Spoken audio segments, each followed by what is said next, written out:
अस्सलाम वालेकुम। शगुफ्ता के पकवान में खुश आमदीद। आज मैं फिर आप लोगों के लिए एक डिफरेंट सी रेसिपी लेकर हाजिर हूँ। वो है शॉर्मा सैंडविच। रेसिपी देखने से पहले मेरी वीडियो को लाइक और चैनल को सब्सक्राइब करना नहीं भूलिएगा। बिस्मिल्लाहिर्रहमानिर्रहीम। चलिए अब हम स्टार्ट करते हैं। रेसिपी के लिए मैंने 250 ग्राम चिकन लिया है, जिसे मैंने इसी तरह क्यूब की सूरत में कट कर लिया है। अब हम चिकन को मैरिनेट करेंगे, जिसके लिए मैंने 2 से 3 टेबलस्पून दही लिए, 1.5 टेबलस्पून गार्लिक पेस्ट, 1 टेबलस्पून नमक, 1 टेबलस्पून कुटी लाल मिर्च, 1 टेबलस्पून पीसी लाल मिर्च, और साथ ही हम इसमें 1 टेबलस्पून टिक्का मसाला भी शामिल करेंगे। अब हम इन सबको मिक्स कर लेंगे।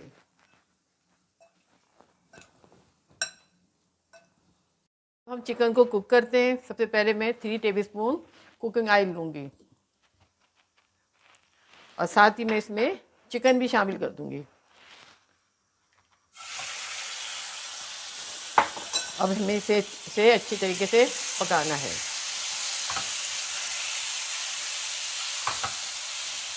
हमें इसमें पानी बिल्कुल शामिल नहीं करना है, क्योंकि चिकन जो है अपने ही पानी में पक जाती है।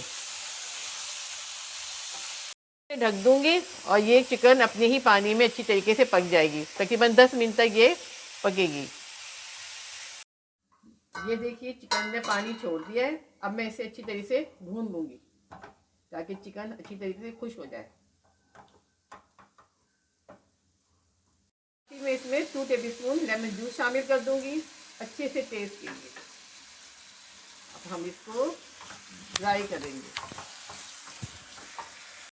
चिकन कुक हो गई है। अब हम इसे ठंडा होने के लिए रख देंगे।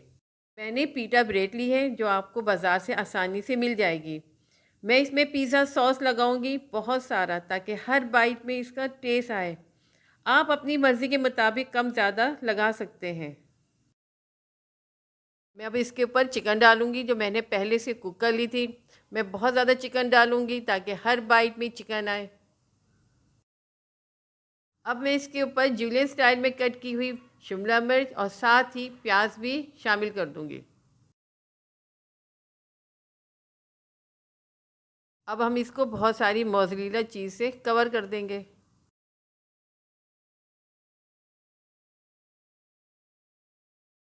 और एंड में थोड़ी सी इसके ऊपर मेयोनीज डालेंगे और इसको दूसरी पीटा ब्रेड से कवर कर देंगे। एंड में सैंडविच के ऊपर थोड़ी सी चीज़ डालेंगे और ऊपर थोड़े से ग्रीन ऑलिव भी डालेंगे। एंड में इसके ऊपर मिक्स हर्ब्स स्प्रिंकल करेंगे और साथ में चिली फ्लेक भी। अब हम सैंडविच को बेक करते हैं। सबसे पहले हम पैन में पार्चमेंट पेपर रखेंगे और इसके पर थोड़ा सा ऑयल लगाएंगे ताकि सैंडविच चिपके ना। अब हम सैंडविच को 15 से 20 मिनट के लिए लो फ्लेम में ढककर बेक होने के लिए रख देंगे, या उस वक्त तक जब तक चीज़ ना मेल्ट हो जाए। ये देखिए, शोरमा सैंडविच तैयार हो चुका है। मैं आपको सैंडविच कट करके दिखाती हूँ। ये देखिए कितना सॉफ्ट बना है सैंडविच, और इसकी कितनी अच्छी फीलिंग हुई है। लजीज और जायकेदार शॉर्मा सैंडविच तैयार हो चुका है। आपको मेरी रेसिपी ज़रूर पसंद आएगी, इसलिए मेरी वीडियो को लाइक और चैनल को सब्सक्राइब करना नहीं भूलिएगा। अपना और अपने प्यारों का ख्याल रखिएगा और मेरी अगली वीडियो का इंतज़ार कीजिएगा। अल्लाह हम सबका निगहबान। अल्लाह हाफिज़।